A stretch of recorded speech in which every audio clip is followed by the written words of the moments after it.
Her name was Rebecca Ann Courtney, and I had a crush on her since the 7th grade. But even though I could tell myself I would kill to be with her, I knew deep down that it would never happen. The simple truth is that Becky couldn't stand me. She tolerated me because of mutual friends, but I never understood why she didn't like me. At first, I thought that maybe she didn't know me very well, so naturally I tried to correct it. Every time I saw her, I would go up and say hi, but even though she would acknowledge me, she would turn away or just walk away.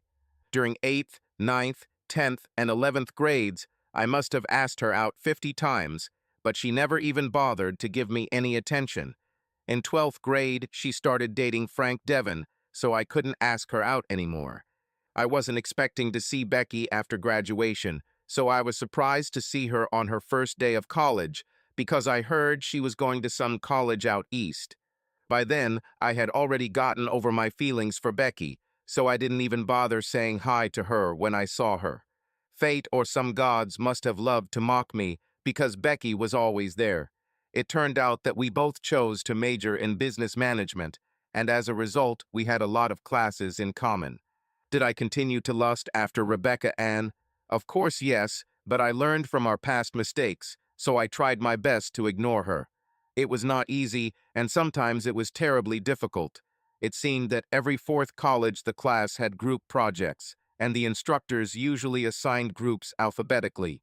Since Courtney and Connors were close alphabetically, we often ended up in the same group. Luckily for me, when the group was deciding who would do what for the project, I didn't have to work with Becky. I'm not sure I could handle it. One thing I noticed was that when groups would get together to work on projects, Becky always seemed to look at me when I looked at her. I had no idea what that meant. I got through my first year without making a fool of myself and was looking forward to the summer break. Did I mention that fate and the gods love to mock me? Our family owns a business, and I've worked there part-time since I was 13. Summer is our busiest period, and Dad always hired extra help for the season. It was a week after school ended, and I had just arrived at work. Dad called me into his office, and when I got there, I found Rebecca and Courtney there. As soon as I walked in the door, he said, "Good news and bad news, Harry." The bad. Charlie had a family emergency and had to fly home to Maine. He expects to be gone for a month or two. Good. Instead of working for Charlie this summer, you will be a temporary shipping and receiving manager. Shouldn't be a problem. You've worked there full-time for 2 of the last 3 years and part-time since you were 14. He nodded towards Becky and said, "I need to introduce you to Rebecca. I hired her to take your place while you play the role of manager." "I already know Miss Courtney." He raised an eyebrow at this. Not because I knew Becky, but because I called her Miss Courtney instead of Rebecca or Becky. He didn't say anything about it then, but I knew he'd want to know what it was before the end of the day. All he said was, "Take Rebecca and show her the place. Make sure she knows where everything is, and then get to work." I spent 20 minutes showing Becky around the production facilities. I showed her where both women's rooms were, where the lounge and snack machines were. I introduced her to Marla and Ashley from purchasing, Janice from accounting, and Alice from quality control. I took her to the receiving and shipping department and introduced her to Tom and Jerry, who also worked in that department. I explained what we were doing and what she would be doing. When I finished, I asked, "Do you have any questions?" She had one, and it amazed me. "Why don't you love me?" This question caught me off guard, and it took me a few seconds to compose myself and answer. I remembered something one of my English teachers once told me. When something is not clear, ask questions. "Why do you think that I don't love you? You know me, and you know that I prefer to be called Becky, so what is all this nonsense with Miss Courtney? And when we are in general classes, you are cold and distant towards me." I chose the path of a coward.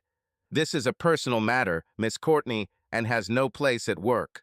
Maybe someday, when we're not at work, we can discuss this issue. But for now, we need to work on the order for Hamilton. We need to be ready when Ups gets here around 1 o'clock. Her look told me that she was definitely going to find out.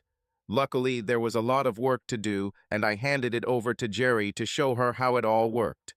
As Jerry let her in, I wondered what the hell just happened. A girl has been ignoring me for the better part of 6 years and suddenly wants to know why I don't love her. It didn't make any sense to me. She's tried her best to push me away all these years, and now she wants to know why I'm ignoring her. I threw these thoughts aside and got to work. Right after lunch, I had to stop by the purchasing department to talk to Ashley about when we could expect to receive the packaging material we needed. She said it should be delivered the next day, and then asked how I managed to get my girlfriend a job. She's not my girlfriend, and I didn't even know she worked here until I came here this morning. She's not your girlfriend. Hell no, Ash. She doesn't even love me. Nonsense, Harry. If she's not your girlfriend, she wants to be. Come on. I knew it just from the way she looked at you, Harry. She wants to be your girlfriend. I laughed it off and went back to the receiving and shipping department. The next 2 days passed with minimal interaction between me and Becky. There is a diner not far from the business, and on the third day, while I was having lunch there, Becky came in, saw me, and came over to my table and sat down across from me. We're not at work right now, Harold, and we're not on the clock. So tell me what's the matter with this Miss Courtney crap, and why don't you love me? Let me give this back to you. Why do you expect me to love you, considering the way you've acted towards me since 7th grade? Why do you expect me to love you after you have responded rudely to my invitations to go out more than once? You mentioned coldness and aloofness the other day. Remember, Miss Courtney, didn't you behave coldly and distantly towards me all your school years? Why, after you treated me like this from day one, did you expect me to be warm and friendly? I don't hate you, Miss Courtney, but because of past experiences, I am indifferent to you. I could tell from her face that she was not used to being talked to like that, and she didn't like it. But she asked, and I answered. She looked at me with a look that I couldn't decipher, and she got up and left without saying a word. The rest of the week passed, and although we were often close, we rarely spoke to each other. I did most of the talking, telling her what needed to be done or explaining how to do it. On Saturday afternoon, I went to the country club where our family had memberships to swim in the pool. Becky's family were also members, and I had seen her there several times over the years, and as luck would have it, she happened to be there that day. She was with two of her friends that I knew from high school, and I have to admit that the sight of 3 girls in swimsuits made an impression on me. At one point, I saw them looking at me while Becky was saying something to them, and they were smiling and nodding in agreement, and naturally, I wondered what they were talking about. I would never have known if I hadn't asked, which I definitely didn't intend to do. The club cafeteria had a great half-pound beef burger, so I stopped and ordered it. I was sitting at the table waiting to order when Sarah Wilcox and Carol Perry came in, saw me, and approached me. They didn't ask, "Can I sit down?" They just pulled out chairs and sat down. These were the same girls I saw when Becky was talking to them by the pool. Sarah began. "What's new, Harry? How are you doing?" "Long time no see," Carol added. I immediately realized that something was wrong here. I had known both of them since 3rd grade, and although we were always friendly with each other, they never just came up to me and said hi. Add to that the fact that they were talking to Becky while they were looking at me and smiling, and it all said, "Danger, Harry Connors, danger." I replied, "I was busy with classes, and now that it's summer, Dad makes me work full-time. Are you and Polina still together?" "Haven't heard from her since she went east to study." "Busy this evening?" asked Sarah. "Nothing is planned." "Why?" "There's a party I want to go to, but I need a companion. If I go alone, I will be pestered all night." Again, I heard the warning, "Danger, Harry, danger." I've never met Sarah. I invited her several times, but was always refused, and now she invites me. Yes, Harry, this is some kind of setup. I had no plans and curiosity got the better of me, so I said, "I think I'd like it." Sarah smiled at Carol and said, "Whoever missed it is late." "What does it mean?" I asked. "Carol was going to invite you." but I beat her to it. That's when I realized with absolute certainty that this was a setup. It wasn't common knowledge, but I knew Carol played for another team, and there was no way she would invite a guy. We agreed on a time for me to pick Sarah up, and the girls got up and left just as my burger arrived. As I sat and ate my lunch, I tried to understand what was going on, but I couldn't think of anything. I picked Sarah up at 7, and she said the party was at Marlene Cantrell's. Marlene was another girl I knew from school, and we dated a few times, but it didn't work out. We remained friends, but not close, and I did not see her for almost a year. Marlene answered the door when we rang the bell, and although she smiled and said, "It's good to see you, Harry," I noticed that she was rather surprised to see me with Sarah. She greeted us and led us through the house to the terrace. She pointed to the bowls of alcoholic and non-alcoholic punch. She showed me where the keg of beer was and went to answer the doorbell. We were not the first guests, and we took drinks. The terrace was large, and all the outdoor furniture was moved out onto the grass so that the terrace could be used as a dance floor. Several couples were already dancing to music from a portable CD player. Sarah and I placed our drinks on one of the tables and joined in, then spent the next 30 minutes dancing and mingling with other guests.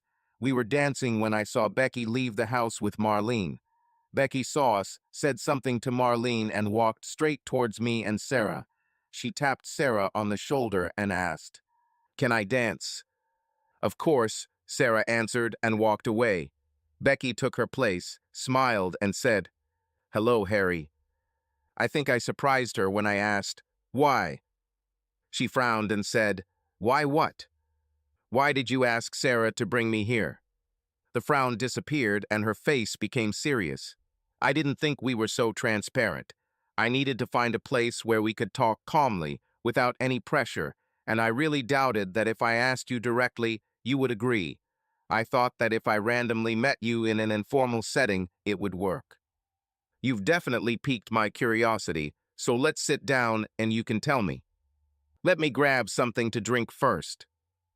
We left the dance floor, and she led me to the alcoholic punch bowl, filled a red Solo glass, and then went and sat on a couple of chairs on the grass. As soon as we sat down, she said, "After our conversation last week about why you don't love me, I started thinking about our past. I never thought about how you perceive my behavior. The point is, you scared me." "I? Did it scare you? Why in God's name did you think that?" "Just the way you looked at me, your constant presence there when I looked back. What I saw, I perceived as the behavior of a stalker." "I? Pursuer? Let me finish. I don't think you ever knew my sister Abby. She is 6 years older than me and graduated from high school before we started high school. She went to State University to study as an information technology specialist. There was a guy who kept asking her out on dates, but she didn't love him and constantly refused him. He was doing the same thing I thought you were doing. He constantly looked at her and was always there. In other words, he was stalking her. One night at a party, he wanted to approach her without her consent, but some people heard her protest and saved her from him. Later, when she told her parents what had happened, she described what led up to the attack. That was on my mind when you showed up. If you would let me, I would show you that I am not like that. I couldn't. When you first asked me out, I had a huge crush on Danny Freeman and was trying to get his attention. If I had gone with someone else, he would have seen it and stayed away. So the first few times I turned you down, it wasn't because I didn't like you. By the time I got over Danny, I already knew what happened to Abby, and I saw in your behavior exactly what she described as the behavior of her attacker. Looking back, it was unfair to you, but in my defense, I was a young and inexperienced girl. When I started dating Frank, you stopped doing all the things I perceived as stalking, and I realized I was wrong about you. I thought about approaching you and apologizing for my behavior, but by that time you were already dating Polina, and I decided to leave it in the past. I was going to go to study in the East and did not expect to see you again, but plans changed, and I stayed here to study. So here we are. Well, I'm glad to know that you don't think I'm some kind of crazy anymore, and in light of your confession, I may change my attitude and start calling you Becky instead of Miss Courtney. If you'll allow it, I need to find my date and make sure she's having a good time." I stood up and walked away, leaving her with a shocked expression on her face. I don't know what she expected after telling her story, but I doubt indifference was on the list. I found Sarah talking with Randy Combs and Rick Moore and approached them. Sarah looked at me with a "what are you doing here" look, and Randy and Rick looked at me with a "get lost" look, but I ignored them and offered Sarah my hand, saying, "Our dance was interrupted. Let's finish it." Obviously, she didn't want to spend time with me. She did her job and got me to Becky, so her job was done, right? I was supposed to be Becky's problem, right? But I was her date, and she couldn't tell me to fuck off without making a scene, and she didn't dare do that at Marlene's party, or she'd end up on her blacklist, so she smiled at me and said, "Let's go." "Who was supposed to take you home tonight?" I asked while we danced. I could see she was about to lie, but then her face changed and she said, "Randy." "Well, I don't want to ruin your evening, so when we finish this dance, I'll leave." "Why do you want to leave? The plan was for you to stay with Becky." 6 years of coldness, aloofness, and neglect should disappear after a 10-minute conversation. Maybe we'll get along better at work, and maybe after school starts. But that's all that happened. The music stopped, and I thanked her for the dance and began to lead her back to Randy, who was talking to Rick and Chuck Burns. "What are you doing?" "I'm taking you back to Randy and leaving." She grabbed my hand and stopped me, saying, "Oh no, you're not leaving. The rule is, you dance with the one who brought you, and you leave with the one who brought you. You're stuck with me until you take me home." Is this coming from a girl who has already arranged for Randy to take her home? Rules always have exceptions. She pulled me back to the dance floor, and as I held her in my arms and we danced, she asked, "Why have we never met, Harry?" "Only you can answer that, Sarah. I invited you many times, but you always refused." I probably had a good reason then, although I can't remember it now. I need to think about it and try to remember. My problem right now is that I think I'd like to make amends, but I know Becky is trying really hard to win you over, and she's my friend. I don't want to lose her by interfering with her wishes. I just can't understand why she wants me, as you put it. From the 7th grade until graduation, she made it clear to me that she was not interested in me. I just don't see it suddenly changing 180 degrees. All I know is that she pushed me to bring you here and said that if everything went the way she wanted, she would leave with you. And her interest in me piqued your curiosity, and now you're interested. Guilty on all counts. I laughed and said, "Don't worry, dear, good old Harry loves the attention." While we were dancing, I saw Becky looking at us and couldn't understand what she was thinking. After a while, I saw that she came out on the dance floor with Bill Croft, but still every time I glanced in her direction, she looked at me. As midnight approached, the party started to wind down, so I took Sarah's hand and went to find Marlene to say goodbye. When we got in the car, I asked Sarah if she wanted to stop somewhere for coffee or something to eat, and she said yes, so I drove to the Village on 6th Street. Over coffee and pie, I asked her if our evening together would harm her relationship with Randy, and she said no. "We meet sometimes, but there is nothing between us. We just insure each other when we need a companion for some event." "How will this affect your relationship with Becky?" "It shouldn't. I don't see why it should. You were my companion, and she can't be angry with me because you didn't follow her program." "That's today, but what about you going out with me after tonight?" "Am I going to do this?" "I don't know, but I'm asking. Do you want to go to the VFW dance with me on Friday?" She was silent for a few seconds, considering the consequences of her yes, and then answered in the affirmative. On Sunday after church, I did chores around the house and in the yard, running errands for my mother. About 4 o'clock, I was pulling weeds out of the flower beds in the yard when my mother shouted to me that I had a call. It was Sarah. "I have to cancel our date on Friday. Just talk to Becky. She wasn't too upset that last night didn't go according to plan, but she did freak out when I told her about Friday. I don't want to lose one of my best friends over something that probably won't go anywhere. I understand, dear. Maybe another time. When I hung up the phone, I couldn't help but think about Becky and her actions. Why, after years of neglect, does she now insist? I could accept her explanations about her past behavior that she gave at Marlene's party, but why the aggressive behavior now? It didn't make any sense to me. Throughout the rest of the day, thoughts about Becky and her current behavior would come into my head, swirl around for a bit, go away, and then come back again. She was a girl who was used to guys being attracted to her, and I wasn't one of them, so she had to recruit me to be her fan. Did she see me as a challenge? Did she suddenly realize how charming and irresistible I am? Yes, of course, as if. Monday morning, I was sitting at my desk in the shipping department when Becky walked in. I looked at her and smiled, saying, "Good morning, Becky. How was the weekend?" Since it was 180 degrees from how things had been before, it surprised her, but she quickly recovered. They were normal. Not the way I wanted, but normal. There was a lot of work that day, and although Becky and I were always close, our conversations concerned only business matters. Tuesday and Wednesday went pretty much the same way.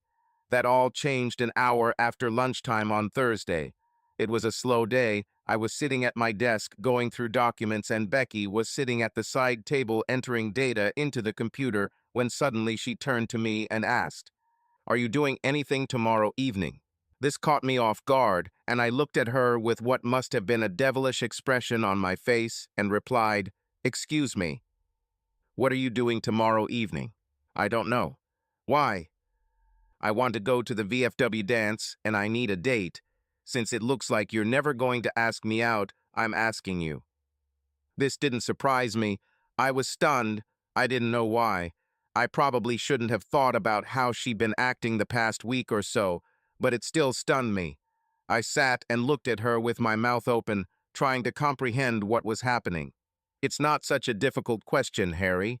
Have two one-word answers to choose from, yes or no. Finally, I shook the fog from my head. I don't think that would be a good idea, considering our working relationship and everything. "Oh, Harry, in a little over a month, we will leave here and go back to school. I'm a summer assistant, Harry. So what about Harry? Yes or no?" I already mentioned that I've always liked Becky, right? I admit that by the time I got to college, I had already accepted that she was unattainable, but here she took the first step. While I sat and looked at her, a small war was going on in my mind. On one side, a voice said, "It's too good to be true, Harry, so it probably isn't." Another voice said, "Do it, Harry, it's what you've always wanted." The first voice replied, "This will end badly, Harry." The second voice said, "She's a lovely young lady, Harry, and she obviously wants to get to know you better. Come on, Harry, what have you got to lose?" Some other guy might have been able to look back on those years of angst and say, "Hell no, I couldn't do it." Yes. What, Harry? "Yes, I would like to invite you to the VFW dance on Friday." When I picked up Becky on Friday, I was reminded of why I've been obsessed with her since 7th grade. She looked absolutely gorgeous in her little black dress and heels. I got a great shot of her sexy legs as I helped her into the truck as I moved to my side and got into the car. As soon as Becky pulled away from the curb, she said, still trying to understand why, "It's crossed my mind a couple of times. It's actually quite simple. I want to know what I missed by being such a bitch to you at school." The truth is, you didn't miss that much. At that moment, I was so in awe of you that I couldn't think straight when you were around. I would probably do something so incredibly stupid that you would laugh at me and humiliate me. It would hurt more than indifference. Were you excited about me? Past tense. Does this mean that I lost a step or two over the years? The fact that you managed to get us both into that truck should answer that question. I had a great time at the dance. There were a few people we knew there, including Sarah and Randy, and we pushed a couple of tables together.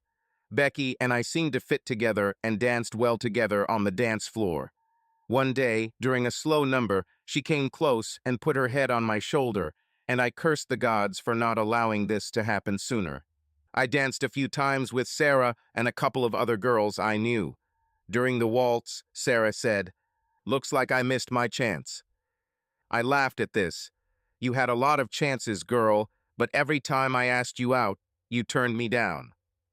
"Yes, because every time you asked me, I was dating someone else. You should have kept asking, and sooner or later, you would have caught me when I wasn't with someone." Crap, if only I knew. It's not too late. If things don't work out with Becky, you can always call me. Yes, and they will tell me, "Sorry, but I'm dating someone now." If so, I'd rather let him go than miss my chance with you. I thought, what the hell is wrong with these girls all of a sudden? Suddenly, I became the flavor of the month. I know what you're thinking, Harry. You couldn't. Do you want to bet? You wonder why girls suddenly ask you out or make it clear that they are interested in you. Am I right? Yes. A couple of reasons, Harry. The first is that the girls are talking and Polly gave you very high marks. So now that she's gone, the others want to see what it was that she thought was so great. The second is simple human nature. Someone else wants it naturally, so do you. The song ended and Sarah pulled me towards our table before I could say anything to it. Her words came back to me half an hour later when I was dancing with Nancy Wilder. "Do you see anyone now that Paulina is no longer here? I've dated a few, but I'm not dating anyone in particular. I know what it is. Ever since Rory went full-time at Florida State, I've been stumped too. I'm not stupid, and I knew that I had just been given an invitation to call her. I began to wonder if Sarah was right about the money. I went to the bathroom, and on my way back to the table Rita Dutchman stopped me. "How are you, Harry? I haven't seen you for a long time. I mostly work and go to school." "Same for me. Rumor has it that you haven't dated anyone since you left Polly. You have my number? Call me. I have to go." And she hurried to the women's restroom. My eyes followed her to the door, and I thought about what Sarah had said. Gail was my first, and for a while I thought I was doing well, until she told me that Eddie Catron asked her out and she was going on a date with him. I was young and a little stupid. I dated 3 or 4 others without success until I met Helen Geneva. We dated until she gave me the same shit that Gail did. Paulina was next, but by the time I met her, I realized that sex didn't mean you were together forever.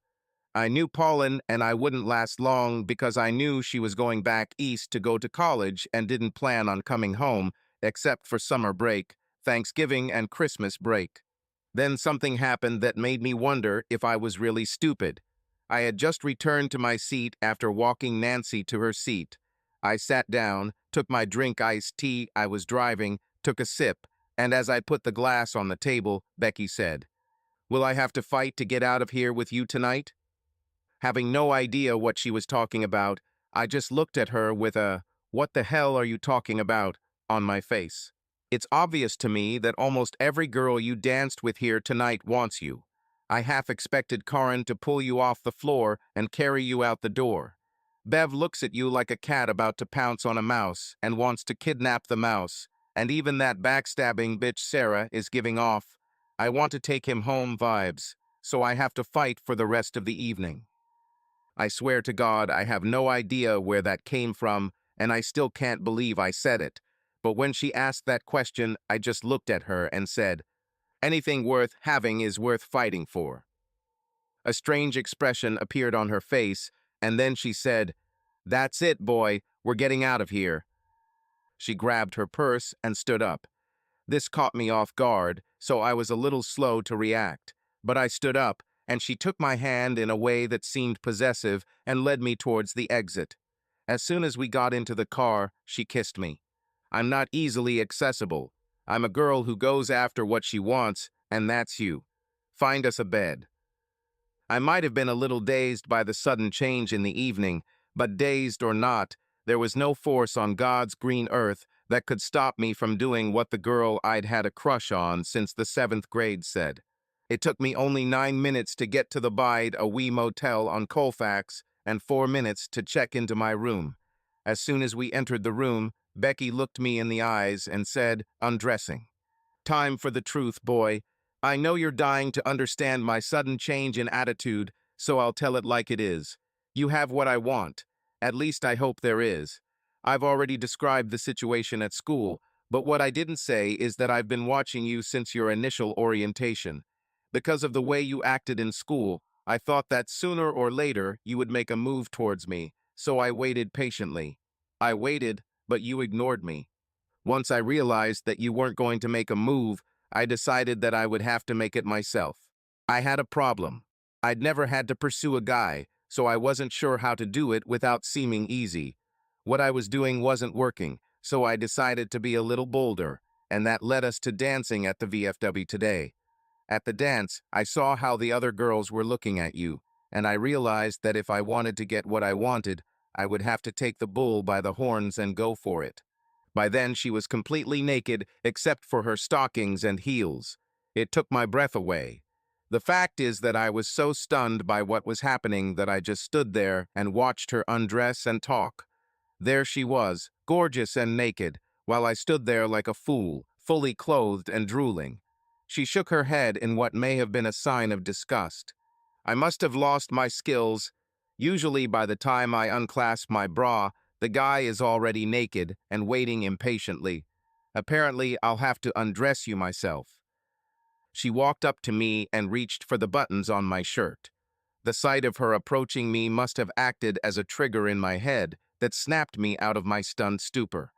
I grabbed her wrist as her hands went to the buttons on my shirt. Why? Why what, Harry? All this. This hotel room. You didn't have to do that. After today's date, I would ask you out again, and I know you know it. So why this over-the-top step? I said it's time for the truth, Harry, and the simple truth is that unless Paulin was lying, you have what I want, and after what I saw on the dance floor tonight, it's obvious, at least for me, the other girls want it too, and I decided it was best to pin you down before someone else does. So over the edge, and here we are. I don't understand the connection with Polina. What could she say to make you interested in me? At one of our pajama parties, Polina told us about your sex skills. So I'm a plaything for the night, and tomorrow you'll ignore me again. Be serious, Harry. If Polina didn't lie, do you think I'll let you leave? It may not be your choice. You may be bad in bed. I have my standards, you know. Her face took on an angry expression. Bad in bed? I'll show you something, you bastard. And she showed. We made love. Not bad. I think you'll fit. I was about to answer her something sarcastic, but I stopped and thought about her words. I think you'll fit. Does this mean she's going to stick with me? If that's what she meant, then I better shut up. I woke up first, sat up in bed, leaned on the headboard and looked at her, wondering what would happen next when she woke up. She rubbed her eyes, looked at me and said, "It's not all bad." What? The look on your face. Whatever you're thinking, it can't be that bad. How do you know what I'm thinking? It's written all over your face. I'll make it easier for you. No, you don't have to worry about taking me home right away. Knowing my mom as I do, she's probably not home yet. She probably just woke up in a hotel room like this one. I raised an eyebrow, and she noticed and said, "Later." Next item on the agenda. No, we don't need to look for wedding rings today. Next. No, we won't tell our moms to start thinking about wedding plans.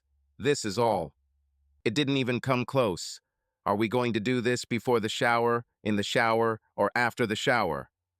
I vote for all three options. She failed. We checked out, threw the key on the table, and went to Denny's for breakfast. We placed our order, and then Becky said, "I noticed how you raised an eyebrow when I mentioned Mom and where she was most likely located. My dad died 6 years ago, and my mom is a beautiful, healthy woman. She grieved for about a year and then began looking for a replacement. She says she's never met anyone who even comes close to Dad. I told her she would never meet because Dad was one of a kind and she would have to settle for second best.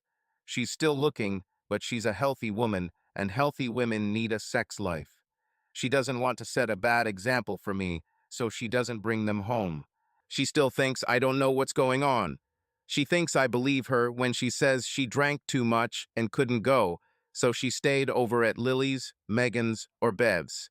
Now that this has been clarified, we can move on to the next point. Did you enjoy it last night? Certainly. Do you want more? Same answer. So much so that you give up all the others. I frowned when I heard this, but before I could say anything, she continued. I'm not talking about taking wedding vows. I'm just asking, can you be exclusive? I don't understand what you're getting at. No, you understand. You just haven't realized it yet.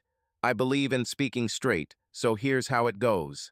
I went into last night, the motel part, with a thought that if Paulin wasn't lying, I'd wrap you up for myself, but if she was lying, it would only be one night. I was very glad to know that Polina not only told the truth, but also could not convey how good you really are. Back to last night. I took this step because I saw how the other girls looked at you. It was obvious, at least to me, that several of them were going to try to win you over. I don't share my toys. So the question is, can you be exclusive with me? Or will you be like a kid in a candy store, wanting to try everything? I assume, of course, based on your actions in the past, that you want me. This possibility had not occurred to me when we entered the room last evening. I thought that Becky just wanted to satisfy her curiosity and that it would really only be one night. Not going to lie, yes, I would love to be like a kid in a candy store, but those other girls Becky mentioned and a few she didn't mention haven't been etched into my memory since 7th grade. In other words, they were all attractive and in some cases even sexy, but they weren't Becky. If Becky gave me exclusivity, then there will be exclusivity. I just smiled at her and said, I can be faithful. And I was. Over the next month, the girls Becky mentioned and a few she didn't mention did try to win me over, but I wasn't interested. Why would there be? Remember when I said that Polina was my gold standard? Well, Becky was platinum standard. No, I didn't mean to ruin everything. No, Becky did it. We returned to school a little over 3 months ago, and we still had a lot of activities together. One morning, it was Wednesday, we were walking from our 10 o'clock classes in the student cafeteria, and I asked her what she wanted to do on Saturday evening. I'm going to the Tim McGraw concert. Damn, girl, could you give me a little more warning? I'm not sure I'll be able to get tickets at the last minute. Greg already bought them. Greg? Yes, I'm going with Greg. Greg was a guy who transferred from another university and was in several of our business classes.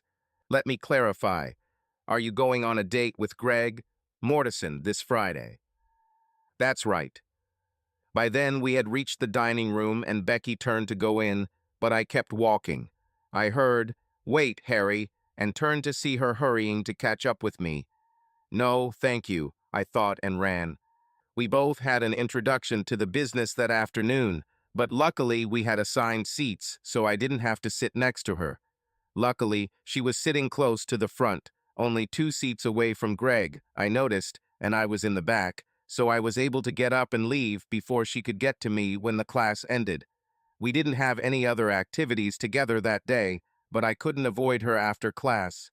We were both still working part-time in the business, and other than missing work, I would be where she could come to me.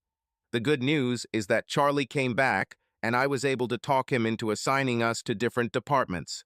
It didn't stop Becky from getting at me, but it did slow her down and give my anger time to subside.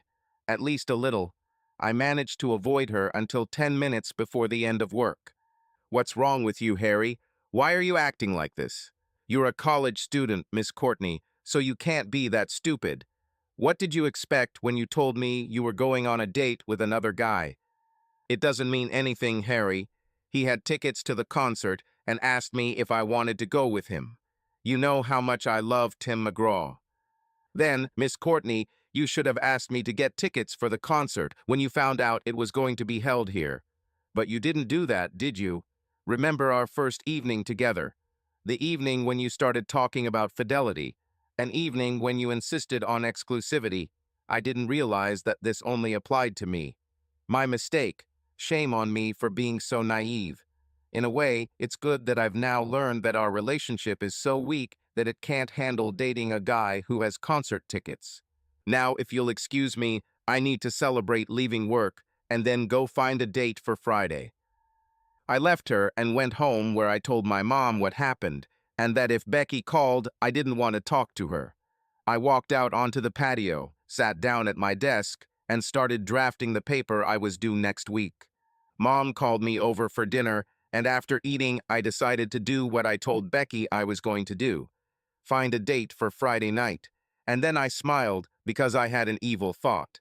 If I can arrange this, who better to date than one of the girls Becky wanted to outdo the night we met? My first choice would normally have been Sarah, but even though she said I could call if things didn't work out with Becky, she was actually still Becky's best friend. Even though I was angry at Becky, I didn't want to intentionally ruin her friendship with Sarah. I decided to call Nancy Wilder first, and was a little surprised when she agreed to the date without hesitation. The question, "What about Becky?" followed only after she said yes. I just told her that Becky had decided to date other guys and expected me to be cool with it. But that wasn't going to happen. We made an appointment for Friday, and I went back to working on my essay. I managed to avoid Becky during school, but I couldn't avoid her at work. Considering that she was the one who ruined our relationship, I couldn't understand her sarcastic attitude when she saw me. It started when she walked through the door and saw me. "Mr. Macho got a date for Friday?" she asked in a sarcastic tone. I decided that if she wanted to be sarcastic, then I would be too. "None of your business, Miss Courtney." She grinned and said, "I thought so. Call me when you're tired and here." No. I walked away from her and tried to avoid her for the rest of my shift. The next day, I was sitting in the cafeteria, drinking coffee and going over my notes from last class, when Becky walked in, walked down the line, saw me, and walked toward me. I gathered my things, and when Becky sat down, I was already standing up. "Where are you going, Harry?" I ignored her and left. I had an agreement with my father that I would always have Friday and every other Saturday off, and that was my free Saturday. This meant that after school I wouldn't see Becky again until Monday. I picked Nancy up at 7 and we went to Outback Steakhouse for dinner. After dinner, we headed to the VFW for the Friday night dance. We had a good time, although a few people raised their eyebrows when they saw me not with Becky. We left around 11 and stopped at the Village Inn for cake and coffee. We had been there about 15 minutes when Becky and her companion entered. They laughed and smiled at each other until Becky saw us. I saw the sudden surprise on her face when she realized that I actually had a date, and that it was with one of the girls she was afraid I would get carried away with before she could have me. Her eyes met mine, and then I turned my attention to Nancy. Becky and her companion, I couldn't bring myself to say his name, took a table across the room and sat down. I couldn't see them because my back was to them, but apparently they could see us because Nancy said, "Becky hasn't taken her eyes off us since she sat down. Are you sure it's all over between you? Think about it, Nance. Is she with me or with another guy?" "Accepted. I just didn't want to be the one to ruin your relationship." "Calm down, dear. I didn't call you until she told me she wanted to date other guys. Can we leave here? I don't feel comfortable with her sitting there looking at us." We left the restaurant, and when we got into the car, I asked her what she wanted to do, and she surprised me by saying, "I was hoping you would want to take me to a motel." My surprise showed on my face, and Nancy said, "Let's be honest, Harry. You have no real feelings for me, other than sympathy, strong sympathy, but still just sympathy. We have no future other than a few dates. Clear?" I nodded, and she said, "I had a wonderful romance with Rory. We made love 3 or 4 times a week until he left for Florida. I haven't had sex since he left, and I can't wait to do it." "I don't understand this, Nance. You are a very beautiful girl. You should have a line of guys who want to date you. They are there, but all they want is sex, and although my body wants that, I don't want my life to become a series of one-off relationships. So what makes me different?" You're a good guy, Harry. You're not an asshole, and Polian described you as a guy who won't let you down. But according to you, I will only be disposable. No strong feelings, just sympathy, right? There are one-time connections and one-time connections. The first is, I came, I saw, I conquered. And the next day you tell Tom, Dick, and George, hey, guess what? I had sex with Nancy last night, and then there's the other one. The one where he wakes up in the morning, smiles, says thank you, and leaves, and no one hears anything about it from him. Poland described you as the second type of guy, someone with whom you don't mind having a series of one-off relationships. This is all.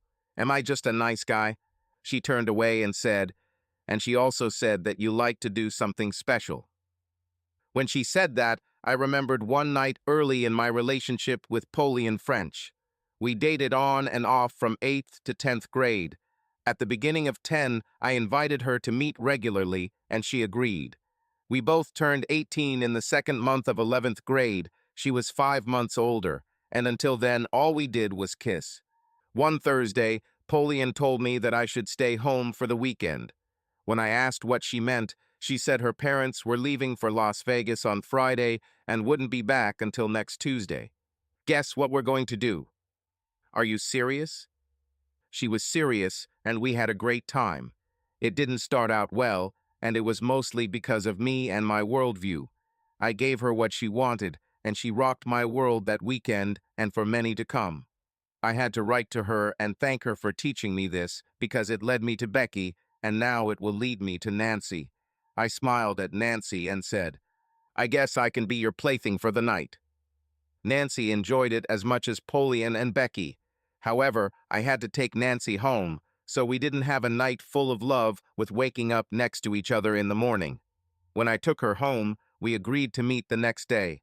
We spent that date at the Super 8 Hotel on Barclay, and the next Sunday date was in her bedroom since her parents were out for the day. When I got home on Sunday evening, I looked back at the weekend and decided that I liked how it went. Not only sex, but also sex without commitment. Nancy and I could just be sex partners as long as she was willing, and there would be no hard feelings when she decided to end it, because I knew from the beginning that it would just be a friendship with benefits. We agreed that as long as we were disposable, we would have no other partners for either of us. I managed to avoid Becky at school on Monday, but I knew I couldn't avoid her at work.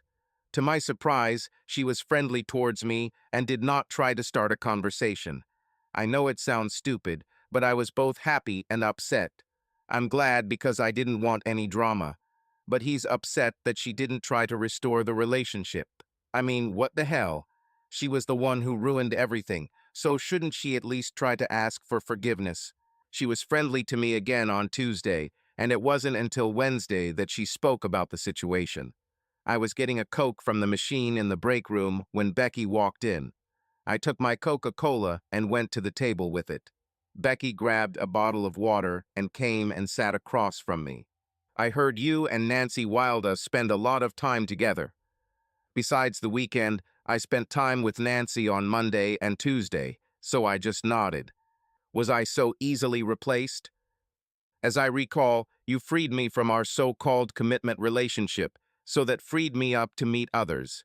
Nancy just said yes first when I started calling. She seems to like me and is a fun date, so yeah, I keep asking her out. Damn it, Harry. Why can't you understand that my going to the concert with Greg didn't mean anything? Not for you, maybe, but it meant a lot to me. It meant I couldn't trust you.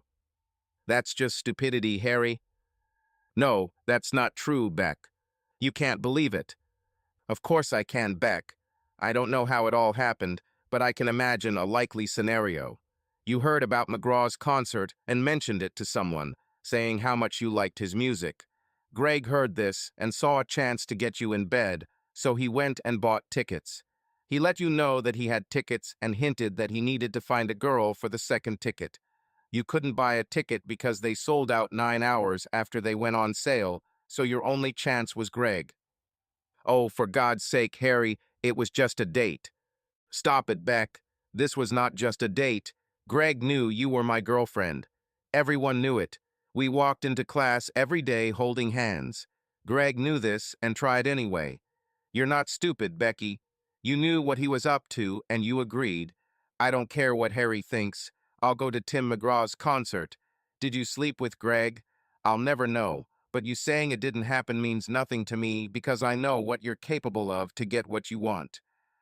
I looked at my watch and said, I need to get back to work, and I stood up and left her standing there.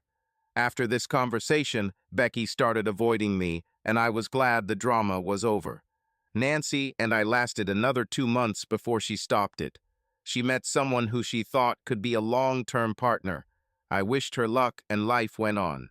My schedule was busy with lots of essays and research projects, so I stayed away from dating for a while. Becky and I were both studying to be business managers, so we still had the same classes, and although we were friendly to each other, we didn't talk. Usually these were nods upon meeting. When I finally got back into dating, I would sometimes see her with guys. It was never the same thing, and I never saw her with Greg. She couldn't say the same about me. The girl I was with was the same every time I bumped into Becky. Yes, another one of those girls Becky was trying to get past when we met. However, this time was a little different. Marge wasn't one of the girls who just wanted to know what I was like in bed. Marge was actually a little wary when I first asked her out. It was at a VFW dance and I came alone. I wasn't looking, I just wanted to dance a little and have fun.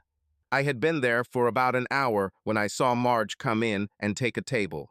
For 10 minutes or so, she constantly looked at her watch, then at the door, and after a couple of minutes again at her watch. I approached her and asked, would you like someone to talk to you and dance with you until the one you are waiting for comes? Marge smiled and said, that would be nice. I sat down and asked, will he mind? Not him. Anna was supposed to meet me here. What happened to Mike? Chelsea Marks happened. I decided not to go deeper and asked her to dance. Anna never showed up, so we sat and talked, danced, and talked some more. At the end of the evening, I asked Marge out on a date. I don't know, Harry. I just got rid of a jerk. And you don't want to date someone else. Does this mean I'm an asshole? I don't know, Harry. Are you an idiot? You dated Becky and she dumped you. Then you dated Nancy and she dumped you too. So what's wrong with you, Harry? I'm not a fool and I know why they both went after you. They made no secret of the fact that they wanted to know if what Napoleon said was true, and apparently it was true, because they stayed with you for a while. But then they abandoned you, Harry. The question I have to ask myself is why? I looked at her for a few seconds before saying, I could tell you, Marge, but you probably wouldn't believe me because I'm an asshole, right? If you want to know, ask Becky and Nancy. Thanks for the dancing, Marge. See you. And I got up and left. The next day was my work Saturday, and Dad decided I knew all I could ever know about shipping and receiving and moved me to accounting, which meant I no longer worked alongside Becky. At lunchtime, I went to the break room for a Coca-Cola and a bag of chips. I was sitting there, sipping my drink and munching on some chips, when Becky walked into the room. She came and sat down something she hadn't done for weeks and said, I got a call last night. It was weird. I continued to eat my chips and drink my Coca-Cola. Marge Collins called me and asked why I left you. Why did she do this? You'll have to ask her. I didn't leave you, Harry. You acted stupid and pushed me away. I didn't want this, Harry. So tell it to Marge. I got up from the table and went back to work. It was 2 weeks before I saw Marge again. It was at a VFW dance, only this time I was the one sitting alone at the table. I would have preferred to sit at the bar, but all the chairs were taken when I arrived. Marge came in, saw me, and walked towards me. Can I join you? Are you sure you want to be seen as a jerk? She sat down and said, this is not the mindset if our relationship is going to go anywhere. Are we going to have a relationship? That's what dating is for, to see if there is anything to build on. As far as I remember, you asked me out on a date. I didn't say no, Harry. I asked some questions, and you told me where to find the answers. So I did it. I got the answers, and now the only question is when are we going to have our first date? What about tomorrow? Dinner and a movie. I like it. Let's go dance. We spent the evening drinking, dancing, and talking. I found out she was calling Becky. I already knew that, and she was calling Nancy. Nancy told me about your agreement. Said she was sorry she let you go. Looks like her new man is no match for you. She didn't tell me what Becky said at first, and there was no way I was going to ask. Apparently, she realized that I wanted to know but wasn't going to ask, so she told me. At first, Becky was mad at me because I said I was going out with you. She hoped that after your affair with Nancy, you would return to her. Then she told me what happened and how sorry she was. I just shrugged and said, it was her choice. Let's go dance. My date with Marge went as planned, and we had a great time. I got a nice kiss when I took her home and a date for Tuesday. That date led to several more. At the end of the fifth date, when I walked her to the door, she said, "Are you going to make the first move, or should I do all the work?" I remember there was a conversation about assholes. I didn't want to be one of them. Oh, for God's sake, Harry, we've already dealt with this nonsense. Now I think it's time for us to go to bed. She opened the door and led me inside. It was a long and tiring night. Luckily, it was one of my free Saturdays, and I didn't have to get up and go to work. Marge made us breakfast, and over the bacon and eggs, she asked, "What are we going to do for the rest of the day?" "Whatever you want. Don't think. You can't do it all day and then be fine in the evening. I thought you loved me, but now I find out that I'm just your toy." "Yes, and you like it." "You're probably right." The weekend was fun. Marge and I made it through the end of the school year, and then she went to Arizona for family reasons and never came back. I never heard from her again. I worked full-time again over the summer, and of course, so did Becky. We were friendly to each other, but neither of us tried to deepen our relationship beyond good morning when arriving at work and have a nice day when leaving. So one Wednesday, I was sitting in the break room, drinking coffee and eating a donut, when Becky came in and sat down at the table with me. "Harry, I need a big favor." "What's happened?" "I need a gentleman for Friday and Saturday." "Why me?" "Because my family loves you." "I don't understand." "It's my cousin Carol's wedding. The rehearsal dinner is on Friday and the wedding is on Saturday. My family doesn't like the guy I'm dating now. I was directly told that I should not come if he was my date. I can't miss Carol's wedding, Harry. I just can't. But it seems like they don't want to see me if I'm with someone they don't like. I know that they love you because when we were together, they told me more than once not to let you go. I'm desperate, Harry. Help me, please."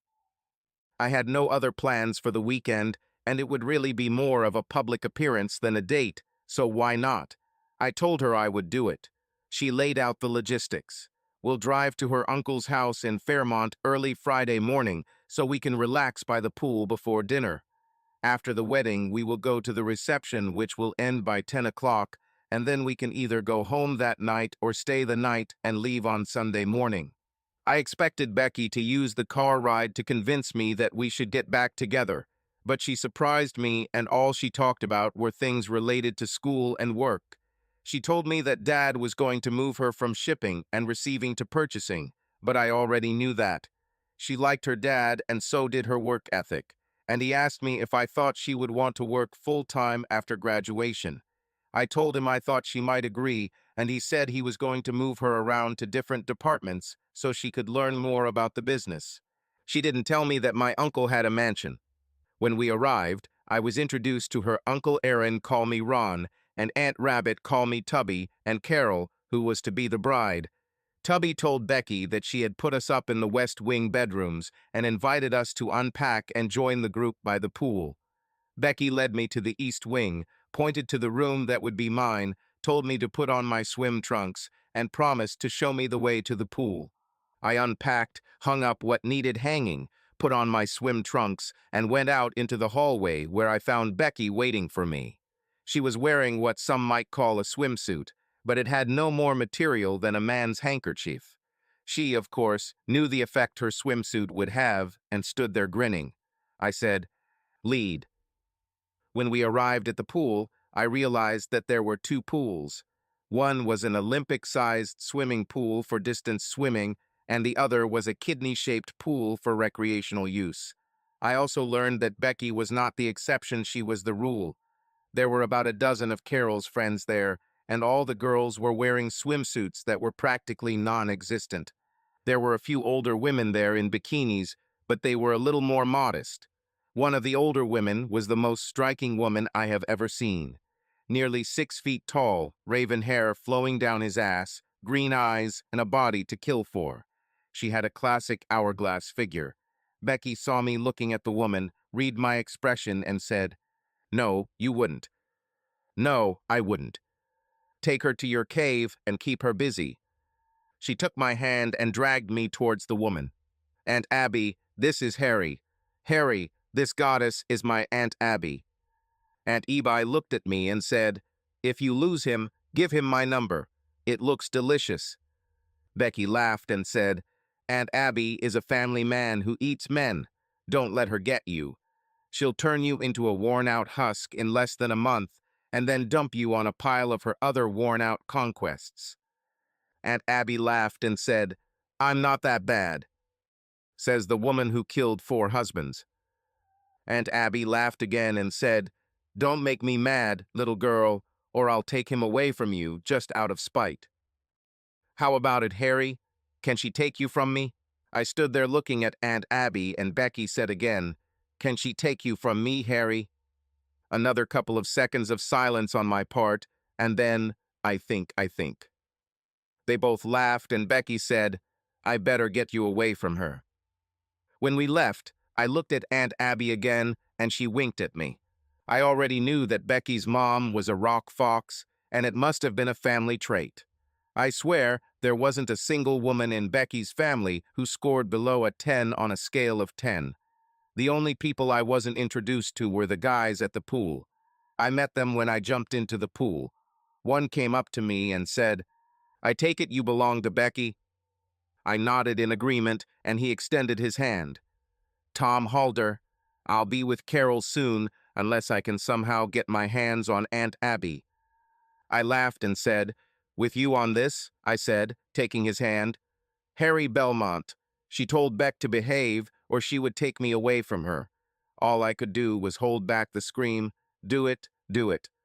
He laughed and then introduced me to the other guys in the pool. We had a nice time, and I even ran a few laps before Becky told me it was time to get dressed for dinner. Becky was gorgeous, and I have to admit I didn't look too shabby myself in my gray pinstripe suit and maroon tie.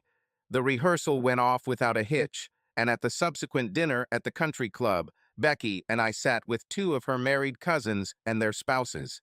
The conversation at dinner was that they were trying to find out more about me and my relationship with Becky. I didn't tell them that there was no relationship and that I was just on a date. Becky, on the other hand, was leading everyone to believe that the next big wedding might be ours. Luckily, before things got too far, the band started playing and people started dancing. I danced with Becky's mom, Aunt Tubby, and even her 70-year-old grandmother. Becky thought it was a riot. "When we get married, I will have to keep you in a chastity belt while you are around my family." I was having too much of a good time to ruin it by reminding Beck that I'd only be with her on the weekend. The highlight of the evening, at least for me, was when Aunt Abby walked up to our table, took my hand, said, "It's my turn," and then led me to the dance floor. "I just wish I could get to know you better." There was a short pause. "Or do I have a chance?" "What?" "You may be deceiving everyone here, but not me. I don't know what the game is, but Abby can't be fooled. It's obvious, at least to me, that Becky is in love with you.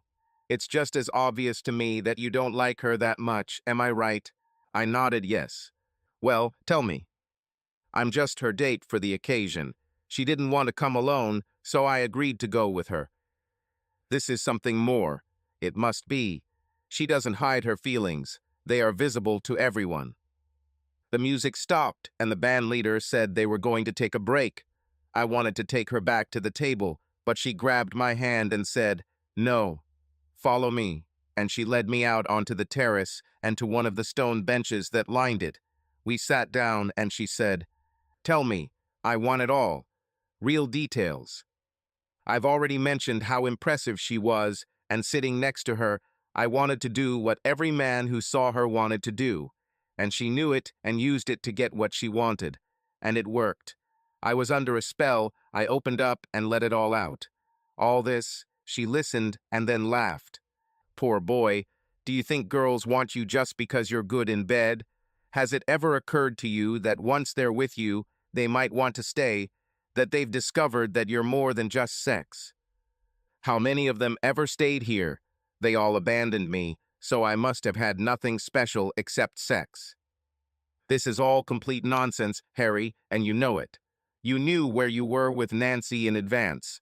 As for Marge, you don't know why you never heard from her. She could have been in an accident and is in a coma in some hospital for all you know. And Becky didn't leave you, you kicked her to the curb. Why couldn't you accept what she said as the truth and then move on? Let's see if this ever happens again. I can tell by my niece's behavior that she really wants to be yours. Why not try it, Harry? What do you have to lose? We both sat in silence for a few moments and then, "Are you really that good in bed, Harry?" Some girls think that way. So I will make a deal with you. You give my niece one more chance, and if it doesn't work, I'll let you have sex with me. This is a can't-lose situation for you, Harry. Think. She stood up and said, "The music is playing again. Let's dance."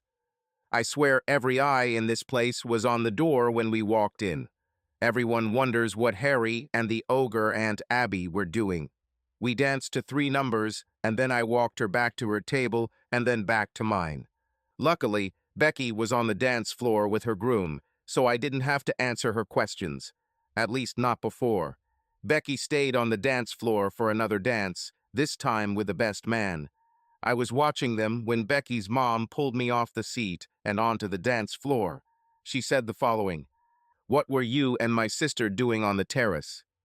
I tried to be nice and said, "She wanted my body, but I fought her off." Don't put this bullshit on me, young man. First, we both know that if Abby wanted you, she would have gotten you, and second, Abby would never poach a male family member, and third, and by no means least, Rebecca is Abby's favorite niece, not to mention she's also Rebecca's godmother, and she will die before she does anything to harm Rebecca. She just wanted to know what kind of attention I had for Becky. That's all. You were there that long just answering a question. Something in my head clicked and instantly went from enjoying dancing with a sexy woman to being annoyed by a bunch of bossy women who were attacking me. If you need to know what happened, ask his sister. The music stopped and I led her back to the table. She grabbed my hand and tried to hold me.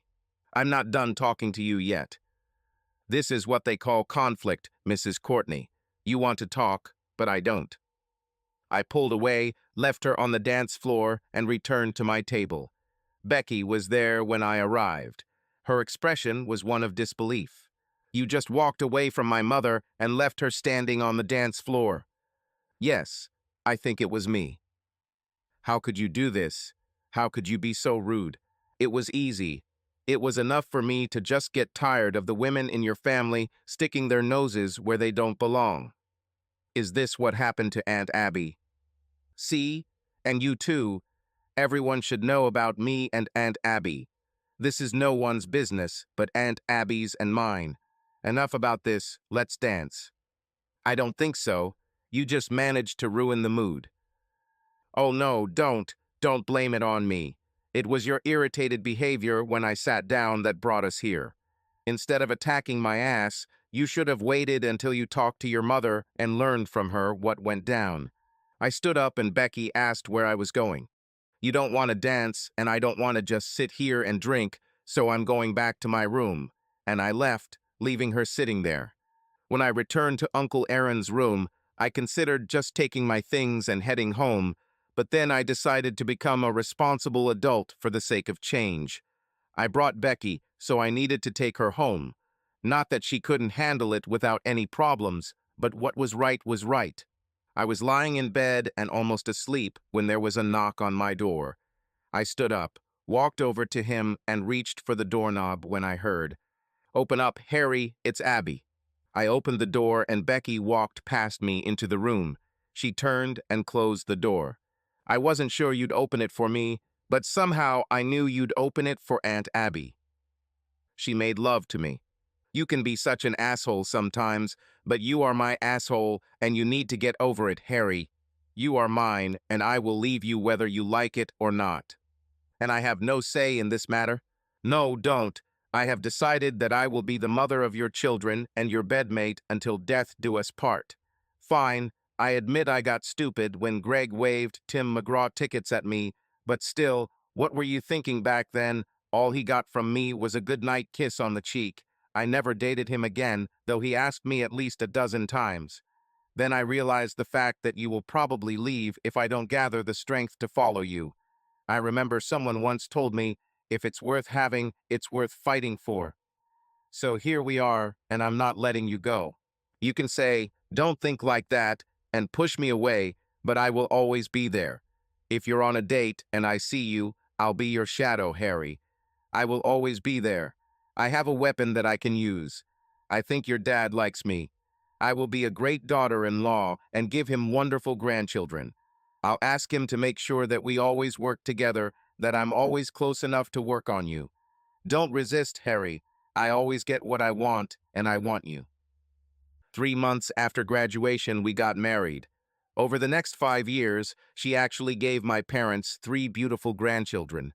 Looking back at my life since I said, I do, I realize how happy I am that Becky decided that everything worth having is worth fighting for, and that she achieved what she wanted.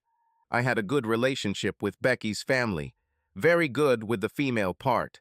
Every dance or social event I attended with them, including dances, I was with them. I already mentioned that on my scale of 1 to 10, they were all 11 or better, right? Aunt Abby was especially merciless. During one of the dances, Aunt Abby, by that time already her sixth husband, said, "I don't think I'll ever have to experience what you're like in bed, do I?" I could also press buttons, smiled at her, and said, "I don't know about that. You are Becky's favorite aunt. If you ask her, she might let you borrow me." She stopped midway, took a step back, looked at me, and then burst into loud laughter. I stood there with a grin on my face as everyone in the room watched the spectacle. I don't think anyone ever made Aunt Abby lose her temper like that in public, and I could tell by the looks on the faces of the other ladies that I was going to have to tell the story. I walked Aunt Abby back to her desk and then had to go to the men's room. When I returned to my desk, I saw Becky and Aunt Abby talking and smiling at each other. I sat down and Becky turned to me and said, "Aunt Abby and I were just talking. You know she's my favorite aunt, right? Anyway, she has a request." I looked at Abby and saw this devilish grin on her face, and I thought, oh my gosh, Harry, what have you just done? They both read my expression and laughed. Subscribe to our channel so that your love doesn't cheat on you, and go ahead and listen to the next story, because this story is nothing compared to the next one. If you're under 18, don't even think click to the next one.